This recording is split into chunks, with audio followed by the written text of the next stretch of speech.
Energetic little stars 143 ఛానల్కి స్వాగతం. First time చూసినట్లయితే మన ఛానల్ని సబ్స్క్రైబ్ చేసుకొని పక్కనే ఉన్న బెల్ ఐకాన్ని క్లిక్ చేయండి. న్యూ వీడియోస్ నోటిఫికేషన్స్ మీకు వస్తాయి. Welcome to energetic little stars 143 channel. First time చూసినట్లయితే సబ్స్క్రైబ్ చేసుకొని పక్కనే ఉన్న బెల్ ఐకాన్ని క్లిక్ చేయండి. న్యూ వీడియోస్ నోటిఫికేషన్స్ మీకు వస్తాయి. సో వెన్నెల గోదావరి పార్ట్ 9లోకి స్వాగతం అండి.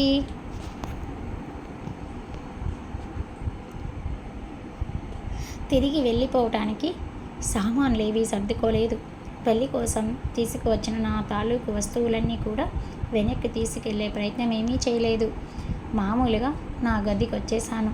నేను ఇలా వెళ్ళిపోవటం వాళ్ళ ఇంట్లో పెళ్లి కోసం వచ్చిన బంధువులకు తెలుసో లేదో నాకు తెలియదు. నాకు సంబంధించినంత వరకు ఈ పెళ్ళి కాలేదంటే చాలా కామ్గా కూల్గా నా గదికి తిరిగి వచ్చేసాను. నాకు గుండె జబ్బు లేదని, ఈ పెళ్లి కోసం పన్నిన వలలో ఇరుక్కుపోయానని, గదిలో ఆయనకి డాక్టర్కి మధ్య జరిగిన సంభాషణ వల్ల తెలిసిన మరుక్షణం మాత్రం నేను రాక్షసుని అయ్యాను. తడేలున తలుపు తోసుకొని లోపలికి ప్రవేశించిన నన్ను చూసి వాళ్ళు స్థానువులయ్యారు.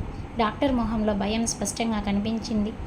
అతడేదో అనేలోపు నా చెయ్యి విసురుగా వెళ్ళి అతడి గడ్డాన్ని తాకింది. బహుశా పళ్ళు కదిలిపోయి ఉంటాయి. అడ్డొచ్చిన రావుగారిని కూడా అదే తాకిడితో ఎదుర్కోబోయాను.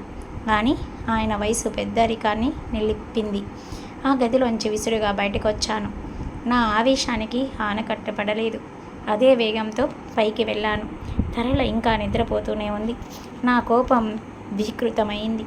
మొదటి రాత్రి తెల్లవారేక కూడా ఇంతలా నిద్రపోతున్న ఆ కూతురి గారాబం అనుకున్నది ఎలాగైనా సాధించగలిగే మొండితనం, నన్ను విధవని చేసిన ఫీలింగ్ అన్నీ కలిసిన దాని ఫలితం. ఏమైందండి అలా ఉన్నారు అని అప్పుడే లేచి అంటున్న తన మాటలు పూర్తి కాకుండానే చెంప చెల్లుమంది. మల్లెపూలు కదంతా చెదిరాయి. రాక్షసి, నీ మూలనే ఇదంతా అన్న కసి ఆవేశం అంతా గొంతులోనే కప్పడిపోయింది. చూసారా, తరళ తండ్రి తన కూతురికి కావాలి అనుకున్నది ఎలా సాధించాడు. పక్కన వాళ్ళ గురించి అర్థం చేసుకోకుండా తరళ అలాగే నిశ్చిష్టురాలై నిలబడిపోయింది. తను నా జీవితానికి ప్రమిదర భవిష్యత్తు ఎంత ద్రోహం చేసిందో, మేమిద్దరం కన్న కలలన్నీ ఎలా సమూలంగా నాశనం చేసిందో చెబుదామని నోటి చివరి వరకు వచ్చింది. కానీ అంతలోని ఈవిడితో చెప్పేదేమిటి అనిపించి అక్కడి నుంచి కిందికి వచ్చేసాను. అదొక్కటే కాదు కారణం. వీళ్ళు ఎంతకైనా తెగించిన వాళ్ళు. నాకు ప్రమిదరకు మధ్యనున్న ప్రేమ ఈవిడికి తెలిస్తే అది ప్రమిదర ప్రాణానికి కూడా హాని కలిగించవచ్చు. ఆ క్షణం తరళ నా భార్య అన్న విషయం కూడా మర్చిపోయాను. నా శత్రువులు ఈమె తండ్రి అంతే. అదొక్కటే భావం నా మనసంతా నిండిపోయింది. మనుషుల్ని కొనగలరు వీళ్ళు, డబ్బుతో, లేకపోతే బెదిరించి, అదే కాకపోతే మరేదో ఇప్పుడు వేసినట్టు ప్లాన్ వేసి అనుకున్నది సాధించగలరు. వాళ్ళ మొహం చూడ్డానికి అసహ్యం వేసింది. అందుకే నా గదికి వచ్చేసాను. అసలు ఈ తప్పంతా ప్రమిదరిది. నా చేతులు కట్టేసి ఈ వివాహానికి ఒప్పించింది. త్యాగం పేరిట అనవసరంగా నన్ను ఊబిలోకి దింపింది. నేను గదికి వచ్చేసిన 5 నిమిషాలకి తరళ తండ్రి వచ్చాడు. చాలా గొప్ప నటుడు. 100 లంకనాలు చేసినట్టు మొహం పెట్టాడు.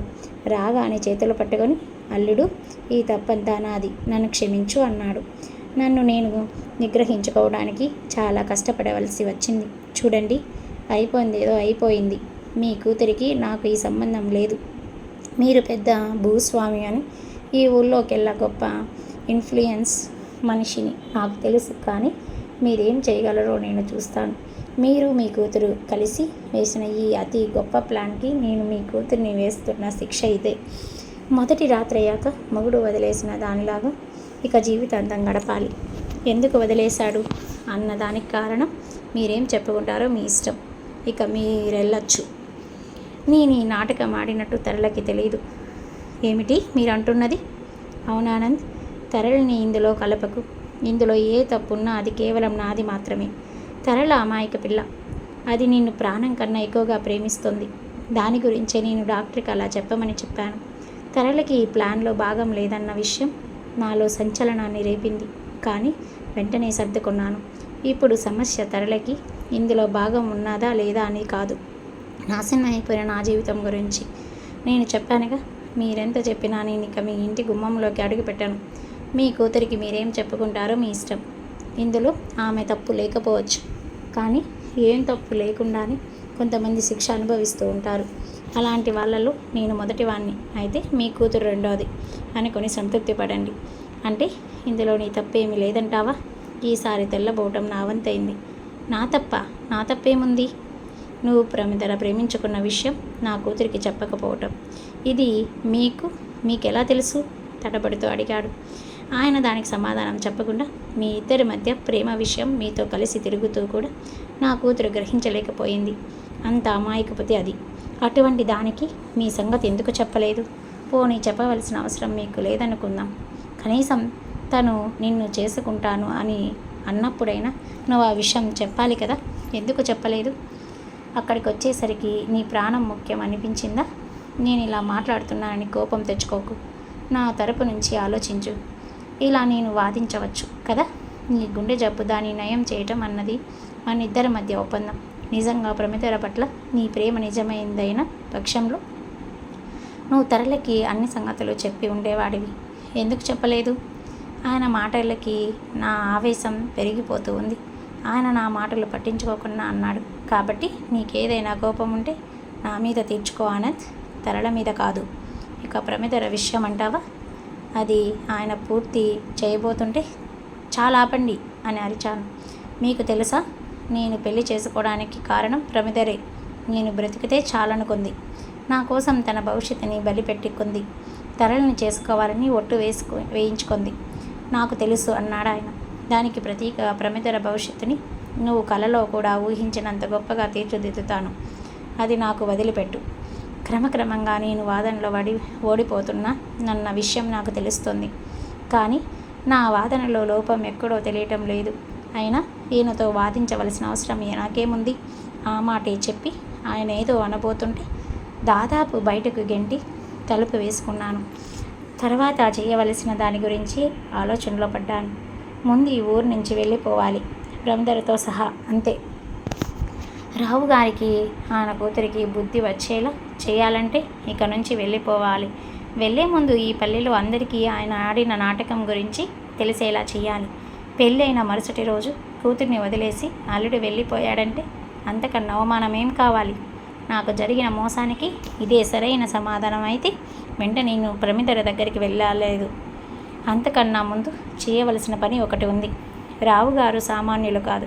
కూతురికి విడాకులు ఇవ్వకుండా రెండవ వివాహం చేసుకుంటే నన్ను జైల్లో పెట్టించకుండా ఊరుకోదు. విషయం అంతవరకు వస్తే ఎంతవరకైనా తెగిస్తాడు. అసలు ఆయన ఆర్గ్యుమెంట్ చూస్తేనే నాకు మతిపోయింది. ఎంత సులువుగా తప్పంతా నా మీదకి తోసేశాడు. నేను వెళ్ళి ఆయన కూతురికి మా ప్రేమ విషయం చెప్పి ఉండవలసిందట. చెబితే ఏం చేసేది? మా ఇద్దరికి పెళ్లి చేసి ఆసుపత్రి ఖర్చుల నిమిత్తం 2 లక్షలు ఇచ్చి ఉండేదా? అసలు నాటకం ఆడిందంతా ఆయన. హాయిగా సుఖంగా ఉండవలసిన మా జీవితాల్లో అతి నికృష్టమైన ప్లాన్ వేసి నిప్పులు పోసింది ఆయన. ఎందుకు ఇంత చేయకపోతే నేను నిద్రపోయాను. ఇంతకింత చేయకపోతే నేను నిద్రపోయాను. ఎలా ఉందండి స్టోరీ? నచ్చుతుంది మరి లైక్ చేయండి ఫ్రెండ్స్, సబ్స్క్రైబ్ చేసుకోండి, అలాగే షేర్ చేయండి. ఈ మరుసటి రోజే పట్నం వెళ్ళి అక్కడ రైలు అందుకొని బెంగళూరు వెళ్ళాను. బెంగళూరులో నా స్నేహితుడు ఉన్నాడు. అతడు పనిచేసేది ఎరువుల కంపెనీ.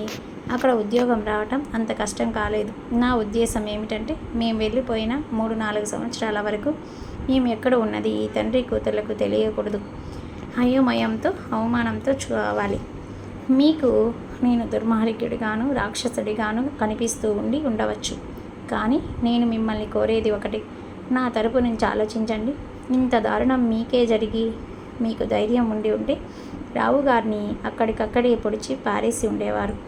అది లేకే కేవలం నా తరపు నుంచి ఈ విధంగా గౌరవంగా దూరం వెళ్ళిపోతున్నాను. గౌరవం ఉండబట్టే ఇంత జరిగినా ఆయన పేరు పక్క నుంచి గారు తీసేయలేకపోతున్నాను. బెంగళూరు నుంచి మా పల్లికి వచ్చేసే ముందు నా రాజీనామా పత్రాన్ని చేస్తున్న ఉద్యోగాలతో తెగదెంపులు చేసుకున్నాను. ఈ పనులన్నీ చాలా కామ్గా ఏ ఉద్వేగము లేకుండా చేసేశాను. నాతో రావడానికి ప్రమిదర ఒప్పుకోదని నాకు తెలుసు. ఇక్కడ రావుగారి తర్కమే నేను నమ్మదలుచుకున్నాను. కాలమే మనిషికి పరిస్థితులతో రాజీ పడటం నేర్పుతుందనేది. ఎలాగో ఒకలా ప్రమిదరిని ఆ గ్రామం నుంచి బయటకు తీసుకురాగలిగితే తర్వాత వివాహానికి ఒప్పించవచ్చు. నేనే వెళ్ళి అడిగితే స్నేహితురాలికి ద్రోహం చేయలేనని నిశ్చయంగా అంటుంది. అందుకని చిన్న ఉత్తరం రాశాను. ప్రమిదర అర్జెంటుగా పని మీద పట్నం రావాల్సి వచ్చింది. ఇక్కడ నా స్నేహితుడు కలిశాడు. అతడు ఆఫీసులో ఉద్యోగం ఉందట. నేను చెప్పగానే నీకు ఇవ్వటానికి ఒప్పుకున్నాడు. వెంటనే వస్తే ఆ ఉద్యోగం దొరుకుతుంది. ఈ ఉత్తరం పట్టుకొని వచ్చినది నా మరో స్నేహితుడు. అతడితో కలిసి వస్తే ఉద్యోగంలో చేరిపోవచ్చు. ప్రమిదర, మన జీవితాలు ఎలాగూ ఒకటవలేదు. కనీసం ప్రేమించిన వ్యక్తిగా ఈ సహాయం అన్నా చెయ్యని. నీ జీవితం ఒట్టుకు చేరితే తప్ప నా మనసు కుదుటపడదు. నీ కోసం చూస్తూ ఉంటాను. నీ ఆనంద్. మరొకసారి ఆ ఉత్తరాన్ని చదువుకున్నాను. ఈ ఉత్తరం చదివితే ప్రమిదర తప్పక వస్తుందనిపించింది. ఆ పల్లె నుంచి, తన ఇంటి నుంచి ఆమె ఎంత త్వరగా వీలైతే అంత త్వరగా బయటపడడానికి ఎదురు చూస్తుందని నాకు తెలుసు. నేను ఈ ఉద్యోగంలో చేర్పించి నేను పల్లెకి వెళ్ళిపోతాను. అందువల్ల ఈ విషయం తరళకి కానీ ఆమె తండ్రికి కానీ చెప్పనవసరం లేదు. మన పల్లె సంగతి నీకు తెలియనిదేముంది. నేను నీకు ఈ సాయం చేశానని తెలిస్తే 1కి 2 కల్పిస్తారు. తర్వాత ఆ ఊర్లో నా జీవితం నరకం అవుతుంది. ఈ 4 వాక్యాలు చివరిలో చేర్చగానే మరింత సంతృప్తిగా అనిపించింది. దీంతో ప్రమిదర తప్పక వస్తుంది. ఉత్తరాన్ని స్నేహితుడికిచ్చి పంపాను. ప్రమిదర అడ్రస్ వివరంగా చెప్పాను.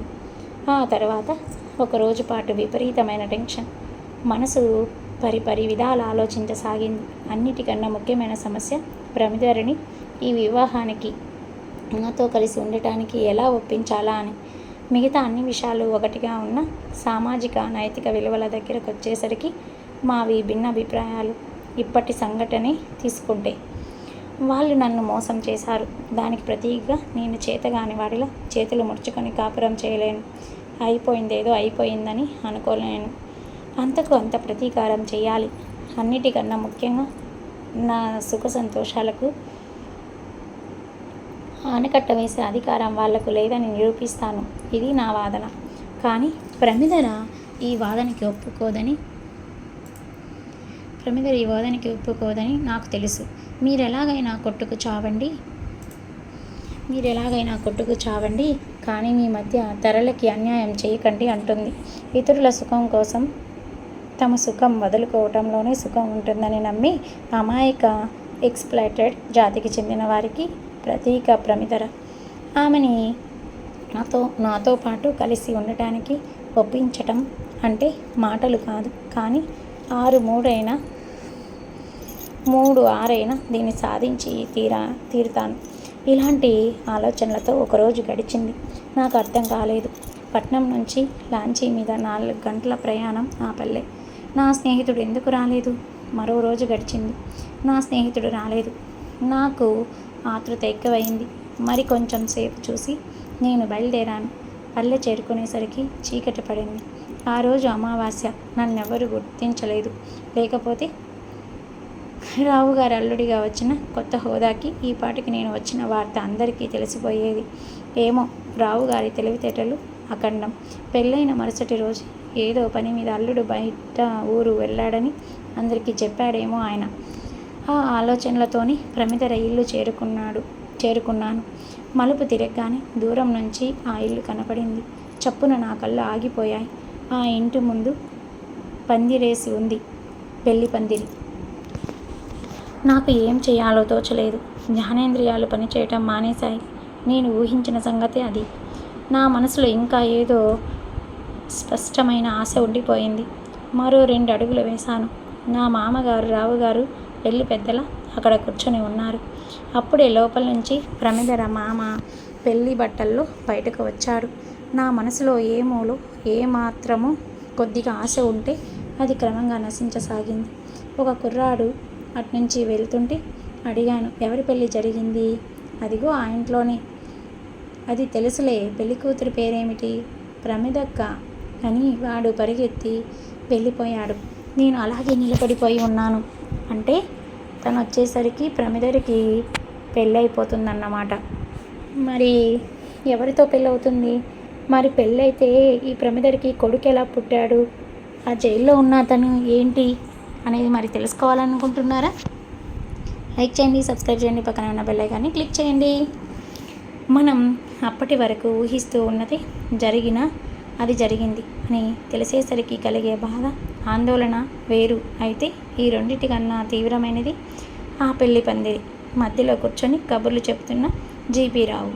వింత నవ్వుతూ నా గొంతు కోశాడు. ఎంత తెలివిగా నా చుట్టూ వల బిగించి అన్ని దారులు మూసేశాడు. తలుచుకుంటేనే వల్లు కంపరంగా ఉంది. ఆ క్షణమే పరుగెత్తుకు వెళ్ళి ఆ పెళ్లి పందిరి పీకేసి ప్రమిదరిని నాతో తెచ్చుకోవాలన్న కోరికని బలవంతం మీద ఆపుకున్నాను. అది కాదు మార్గం. నేను ఎలా చేస్తానన్నది తెలిసి క్షణాల మీద ప్రమిదల వివాహం చేయించేశాడు ఆయన. ఇప్పుడు నేనేం చేసినా నన్ను అది కటకటాల వెనక్కు తోసేస్తుంది. ముళ్ళుని ముళ్ళుతోనే తీయాలి. ఈ రకమైన మోసపు పద్ధతుల ద్వారా నన్ను కట్టిపడలేరని నిరూపించాలి. అలాంటి పథకం ఆలోచించడానికి కొంత సమయం కావాలి. అన్నిటికన్నా ముందు ప్రమిదరిని కలుసుకోవాలి. అసలేం జరిగిందో తెలుసుకోవాలి. ఆమె మీద ఎన్ని విధాలుగా ఒత్తిడి తీసుకువచ్చారో తెలుసుకోవాలి. అయితే ఆమెను ఎలా కలుసుకోవాలో నాకు అర్థం కాలేదు. అంతలో నాతో మాట్లాడిన కుర్రవాడు తిరిగి అటుకేసి వచ్చాడు. వాడితో చిన్న చీటీ రాసి పంపించాను. 5 నిమిషాల్లో గోదావరి ఒడ్డుకు వచ్చి కలుసుకోమని మామూలుగా రాస్తే ఆమె రాదని, అందుకని చివరిలో ఒక వాక్యం చేర్చాను. 5 నిమిషాల్లో రాకపోతే గోదావరిలో నా శవం తేలుతుందని. ఈ చేర్చటం కేవలం ఆమెను బెదిరించడానికే కాదు, ఈ ముసలివాడు ఆడిన నాటకంలో ఒక పావుగా మారి కట్టబడిన మంగళసూత్రానికే ప్రమిదర ఎక్కువ విలువ ఇచ్చినట్టయితే నాకు ఈ జీవితంలో ఇక మిగిలిందంటూ ఏమీ లేదు.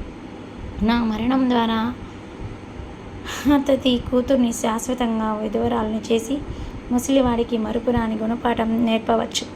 ఇంకే విధంగానూ చేత కాకపోతే ఇదే ఆఖరి దారి అనుకున్నాను. కాగితం కుర్రాడికిచ్చి పంపి గోదావరి ఒడ్డుకు బయలుదేరాను. ఉరుకులు పరుగులు తీస్తూ గోదావరి పారుతుంది. దాన్ని చూస్తుంటే నాకు ఆ తండ్రి కూతుర్లు గుర్తొచ్చారు. ఈ గోదావరి అంతే, దేన్ని లెక్క చేయదు. అనుకున్నది సాధిస్తూ అడ్డొచ్చిన వాళ్ళని ముంచేస్తుంది. మామూలు సమయాల్లో మాత్రం పైకి నిర్మలంగా కనపడుతుంది.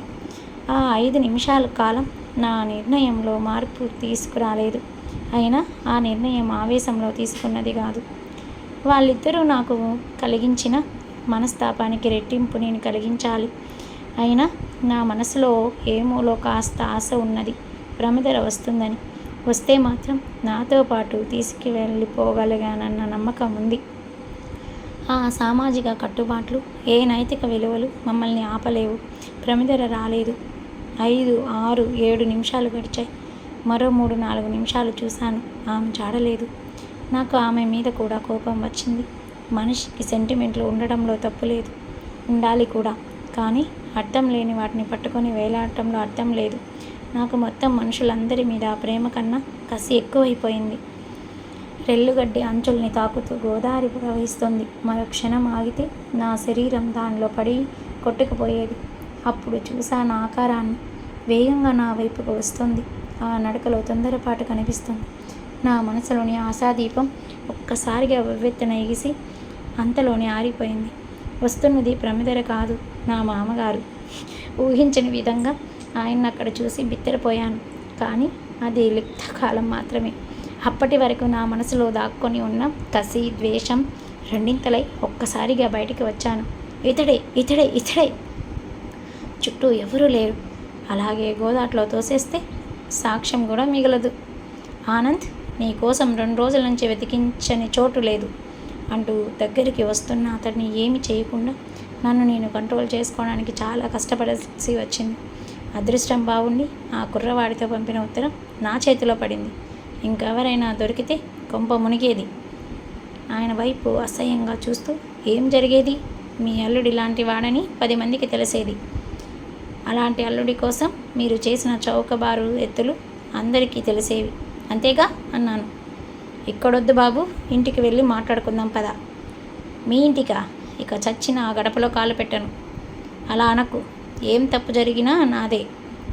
ఈ మాటే 2 రోజుల క్రితం మీరు అన్నారు. ఆ తర్వాత ఈరోజు మీ చేతుల్లోనే ఇంకో పెళ్లి చేసి మరో ఘోరమైన తప్పు చేశారు. ఏది? ప్రమిదల పెళ్ళేనా?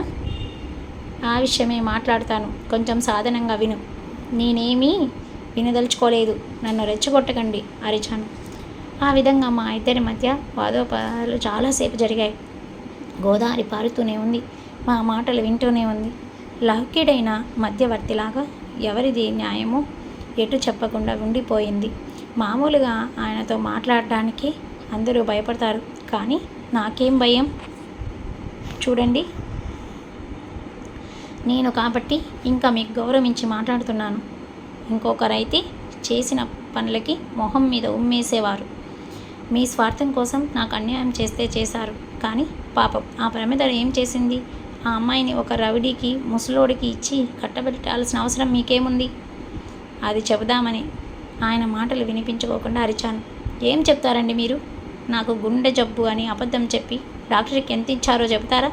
ప్రమిదల పెళ్లి బలవంతంగా చేయటానికి రౌడీలకి ఎంత ఇచ్చారో చెప్తారా? మీ కూతురితో కలిసి ఉంటే నాకెంత ఆస్తి వస్తుందో ఆ వివరాలు చెప్తారా? ఇదేమీ అక్కర్లేదు, కానీ నేను ఒక సలహా చెప్తాను వినండి. మీ పరువు నిలిచేది నేనెవరికి కనబడకుండా వెళ్ళిపోతాను. మీ అల్లుడు గోదాట్లో పడి చచ్చిపోయినట్టు ప్రకటన చేసి మీ కూతురిని వివరాలు చేయండి. తర్వాత పెద్ద మనసుతో పునర్వివాహం చేస్తున్నట్టు ప్రకటించండి.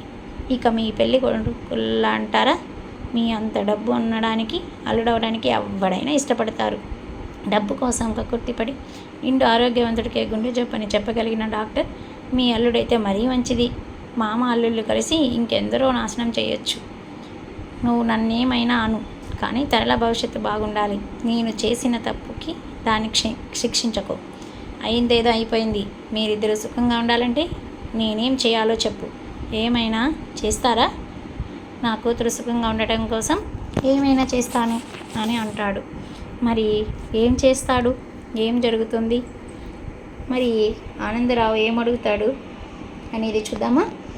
చూసే ముందు మన ఛానల్ సబ్స్క్రైబ్ చేసుకోండి, లైక్ చేయండి, షేర్ చేయండి. అయితే చావండి. ఆయన చప్పున తలెత్తాడు. హేళనగా నవ్వాను. ఏం, ఆత్మహత్య చేసుకుంటే పరుగు పోతుందని భావిస్తున్నారా? కూతురి కోసం పరుగు పోగొట్టుకోవాలా వద్దా అని ఆలోచిస్తున్నారా? ఇప్పటి వరకు మీ అద్భుతమైన తెలివితేటలతో మా జీవితాలతో ఆడుకున్నారు. ఇక ఇప్పుడు నా వంతు. మీరు చేసిన దానికి ఇంతకింత అనుభవించేలా చేస్తాను. జరిగిందంతా తరలకు చెప్పి. వద్దు వద్దు చప్పున అన్నాడు ఆయన. చేసిందంతా నేను. తను పట్టుకున్న కుందేటికి 3 కాళ్ళన్న అభిప్రాయంతో గర్వంతో మిడిసిపడుతూ ఉంటుంది మీ కూతురు. దానికి దెబ్బ కొట్టకుండా వదలను. ఆయనదేదో అనబోతూ మానుకొని, సర్లే అల్లుడు, ఇంత జరిగినా ఈ సమస్యకి నాకు ఒకటే పరిష్కారం కనబడుతూ ఉంది. నాకు ఒక్క 4 గంటలు టైం ఇవ్వు, నేను చెబుతాను అని వెనుదిరిగాడు. ఏం చెప్తారు మీరు? వెనుక నుంచి గట్టిగా అరిచాను. సమాధానం ఇవ్వలేదు ఆయన. అలాగే నది ఒడ్డున నడుస్తూ రెల్లు పొదల్లో కలిసిపోయాడు. ఆయన 4 గంటల్లో మా ముగ్గురి జీవితాలకు ఏం పరిష్కారం చెబుతాడో నాకు తెలియదు. తెలిసాక మాత్రం నిలువున కదిలిపోయాను. నేను ఊళ్ళోకి వెళ్ళేసరికి ఆ వార్త గప్పుమంది. రావుగారు ఆత్మహత్య చేసుకున్నారన్న వార్త అది. అందరూ గుంపులు గుంపులుగా ఆ ఇంటి వైపు పరిగెత్తున్నారు. నేను మాత్రం భూమిలో కాళ్ళు పాతుకుపోయిన వాడిలో అలా నిలబడిపోయి ఉన్నాను. నా మనసులో ఆలోచనలు తుఫాన్లో ఆకులు కదులుసాగాయి. వాటికో నిర్దిష్టమైన రూపు లేదు. నా మనసు ఆ బావ పేర్చేటందుకు మాత్రమే అవి ఉన్నట్టు తోచాయి. ఆత్మహత్య చేసుకుంటే పరుగు పోతుందని భావిస్తున్నారా? మీకు జీవితంలో కావాల్సినవి 2 కదా, మీ కూతురి ఆనందం, మీ పరువు మొదటిది. దానికోసం 2వది వదిలిపెట్టండి. నా మాటలు ఆయన ఇంత దారుణానికి తలపడేలా చేస్తాయనుకోలేదు. నా కోరిక ఇంత పెద్ద బలిదానాన్ని కోరుతుందని నేను ఊహించలేదు. నా ఆవేశం, ఆయన మీద నాకున్న కోపం నన్ను ఇష్టం వచ్చినట్టు మాట్లాడేలా చేసినాయంతే. ఇదేమిటి ఇక్కడ నిలబడిపోయావు? మీ మామగారు పోయారబ్బా కదా, పదా పదా అన్న కరణం గారి మాటలకి తేరుకొని అప్రయత్నంగా ఇంటి వైపు నడిచాను. ఆయన శరీరం మీద పడి తరల, ఆమె తల్లి గోలు గోలు రోధిస్తున్నారు. ప్రమిదల వారిని ఓదారుస్తుంది. ఆమె ఇంకా పెళ్లి బట్టల్లోనే ఉంది. పెళ్ళైన మొదటి రాత్రి నుంచి నేను కనపడకుండా పోవటానికి ఈరోజు ఈయన మరణానికి ఏదైనా లంక ఉందమ్మానని కొందరు నా వైపు అనుమానంగా చూస్తున్నారప్పుడే. చిన్న పల్లెలో ఇలాంటి విషయాలు చాలా ఆసక్తి కలిగిస్తాయి. కరణం గారు దహనానికి ఏర్పాట్లు చేస్తున్నారు. నేను కూడా బయటికి వచ్చాను. అక్కడే నిలబడి ఉన్న డాక్టర్ నాకు ఒక ఉత్తరం అందించాడు. ఇలాంటి ఉత్తరం ఏదో ఉండి ఉంటుందని ఊహించాను, కానీ ఆ ఉత్తరంలో విషయాలు మాత్రం నేను ఊహించని రీతిలో ఉండి కదిలించి వేశాయి. ఈ ఉత్తరం ఇలా ఉంది: బాబు, నా మీద నీ కోపం చల్లారిందనుకుంటాను, లేదా నేను నీకు మూర్ఖునిలా కనిపిస్తూ ఉండవచ్చు. కానీ ఒక విషయం అర్థం చేసుకో. నాకు నా కూతురంటే వల్లమాలిన ప్రేమ. దానికోసం ఏమైనా చేస్తాను. ఆ బలహీనతతోనే డాక్టర్తో నాటకం ఆడించాను. నాకు అప్పటికి మీ ప్రేమ సంగతి తెలియదు. కేవలం నా అహంభావానికి అడ్డుగా నువ్వు వివాహానికి ఒప్పుకోకపోవటం లేదని అనుకున్నాను. నా తెలివితేటలకి ఇదొక సవాల్ అనుకున్నాను. నువ్వు ఈ వివాహం చేసుకున్నాక, ఇంత ఆస్తికి వారసుడు అయ్యాక నేనాడిన నాటకాన్ని నవ్వుతూ మర్చిపోతావనుకునే కానీ డబ్బు తృణప్రాణంగా భావిస్తావని, ప్రేమకి జీవితం కన్నా ఎక్కువ విలువనిస్తావని ఊహించుకోలేకపోయాను. అనుకున్నది నేనెవరో దాకా నిద్రపోలేని మనస్తత్వం నాది. ఈ గ్రామంలో ఇప్పటి వరకు అదే జరిగింది. మొదటిసారి నన్ను ఎదుర్కొన్నది నువ్వే. నేను ఈ విధంగా చెప్పినా నువ్వు ఒప్పుకోవు, నమ్మవు. నా కూతుర్ని ఏలుకోవు. నేను బతుకుండగా ఆలోచించి నీ నిర్ణయం తీసుకున్నాను. బాబు, నేను నిన్ను కోరేది ఒకటే. తరళ అమాయకపు పిల్ల. నా మూలంగా దాన్ని ద్వేషించకు, బాధ పెట్టకు. నేను లేని లోకంలో దాన్ని చూసుకోవాల్సింది నువ్వే. నేను నీకు చేసిన అన్యాయానికి నా ప్రాణం బదులుగా అనుకొని ఇక ఈ ద్వేషాన్ని వదిలిపెట్టు. నా చివరి కోరిక తీరుస్తావు కదూ. చివరిగా ఒక విషయం. నీ స్నేహితురాలు ప్రమిదల వివాహం నేను స్వయంగా దగ్గరుండి చేయించటం పట్ల కూడా నీకు నా మీద దురభిప్రాయం మరింత ఎక్కువై ఉండవచ్చు. కానీ జరిగిందేమిటో చదువు. మొదటి రాత్రి జరిగిన వెంటనే నువ్వు పట్నం నుంచి వెళ్ళిపోయావు. అక్కడి నుంచి ప్రమిదరికి ఉత్తరం రాశావు, గుర్తుందా? ప్రేమించి ఒకటి కాలేకపోయినందుకు ప్రతీక పట్నంలో ఉద్యోగం వేయిస్తానని తనని వచ్చేయమని కోరుతూ ఒక ఉత్తరం రాశావు. నువ్వు రాసిన రెండో ఉత్తరం పెళ్లి పందిరిలో నా చేతిన పట్టట్టే నువ్వు రాసిన ఆ మొదటి ఉత్తరం ప్రమిదల తల్లి చేతిలో పడింది. ఆమె కంగారు పడి దాన్ని ఆమె తమ్ముడు భైరవమూర్తికి చూపించింది. ప్రమిదరికి రహస్యంగా ఉత్తరం రాయటం నువ్వు చేసిన పొరపాటు. చేతి వరకు వచ్చిన ఫలం జారిపోతుందే అని భైరవమూర్తి భయపడ్డాడు. నువ్వు రెండో కాపురం పెట్టడానికి ఆ అమ్మాయిని పట్నం వచ్చేయమని అడుగుతున్నావేమో అనుకున్నారు ఆ అక్క తమ్ముళ్ళు. అంతేకాదు, అప్పటి వరకు ఆ అమ్మాయి మాటలతోనే వాళ్ళు ఈ పనికి ఒప్పించుకోవడానికి ప్రయత్నించారు. మీ ప్రేమ సంగతి తెలిసేసరికి ఆమె పట్ల ఉన్న భయం బహుశా భైరవమూర్తికి పోయి ఉంటుంది. దానికి తోడు అక్కడ కూడా సపోర్టు చేసేసరికి భైరవమూర్తి విజృంభించాడు. ఈసారి మాటలతోనే కాకుండా చేతులతో ఆమెను ఒప్పించడానికి ప్రయత్నించారు. కూతురు ఇంట్లో నుంచి వెళ్ళిపోకుండా, డబ్బు సంపాదించే ఒక శరీరం మెల్లో తడుపడకుండా ఉండటానికి మొన్న రాత్రి తమ ఇంట్లోనే కన్నెరికం ఏర్పాటు చేసింది ఆ తల్లి. ఆమె తమ్ముడి ఆ కార్యానికి వినియోగించింది.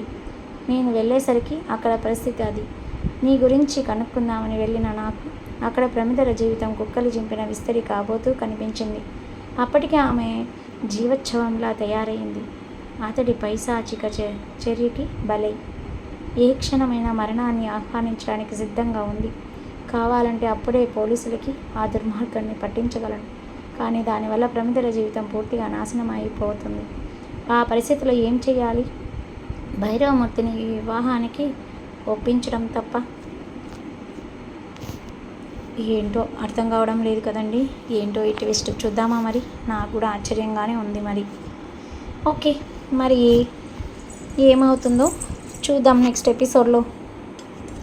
సో నెక్స్ట్ ఎపిసోడ్ చూడాలనుకుంటే మన ఛానల్ని సబ్స్క్రైబ్ చేసి పక్కనే ఉన్న బెల్ ఐకాన్ని క్లిక్ చేస్తే మీకు న్యూస్ నోటిఫికేషన్స్ మీకు వస్తాయి. ఇలాంటి మరిన్ని మంచి మంచి నవలల కోసం మన ఛానల్ని సబ్స్క్రైబ్ చేసుకోండి. Thanks for watching.